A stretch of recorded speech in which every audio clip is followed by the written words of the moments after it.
Demain, vendredi 10 janvier, je vous proposerai la dernière des rediffusions que je vous ai proposées pendant cette période de transition d'année avec un épisode qui est probablement un de ceux qui est les plus chers à mon cœur puisqu'il présente l'association BACA, Bikers Against Child Abuse, les motards contre l'abus sur les enfants, qui est en fait une association basée aux États-Unis mais qui a des chapitres dans différents pays, y compris en France, en Belgique et en Suisse, qui vient en aide aux enfants victimes d'abus pour les protéger, les soutenir, mais également leur donner une tribu protectrice. Et depuis le début de la crise sanitaire, je suis vraiment épaté par la vitalité et la créativité des collectifs. Il en existe évidemment dans d'innombrables registres sanitaires pour contester des structures aussi toxiques et dégénérées dorénavant que l'ordre des médecins, mais également pour protéger les enfants sur le plan scolaire, pour un ensemble de causes tout à fait essentielles et qui, à mon sens, préfigurent le monde de demain.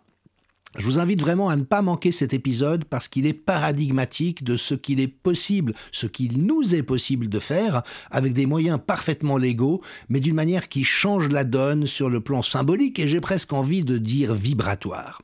Cela fait longtemps également que j'insiste sur la défaillance de la bonne masculinité, celle qui a vocation d'être protectrice, et a priori des femmes et des enfants et des personnes âgées de toutes les catégories de la population qui sont plus vulnérables sur le plan physique, et cela fait partie de notre responsabilité d'hommes que de mettre la puissance et la force qui sont les nôtres au service de cette protection élémentaire. C'est ainsi que fonctionne toute société digne de ce nom.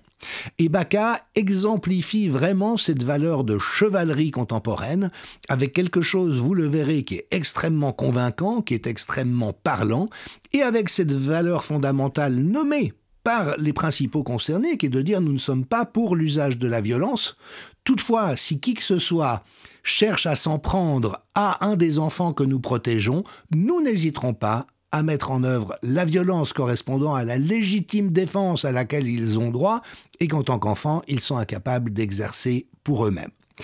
Voilà, je reprendrai le fil de mes émissions normales à partir du lundi 13 janvier. Je vous donne d'ores et déjà rendez-vous.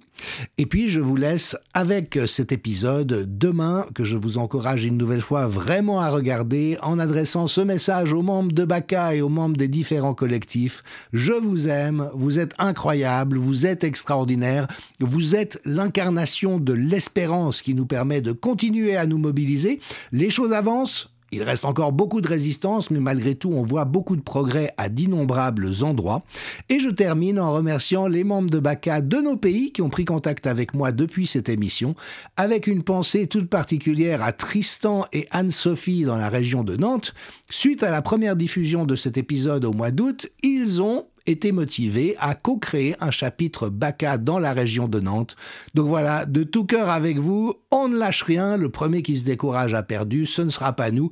Et allons ensemble vers ce changement de monde tant espéré, mais également tellement nécessaire pour le plus grand bien de tous au sein de cette tribu des personnes de bonne foi et de bonne volonté que nous constituons, avec comme mission de mettre en échec les soi-disant élites perverses qui continuent d'infliger de la souffrance et de conduire notre monde à sa ruine. À bientôt.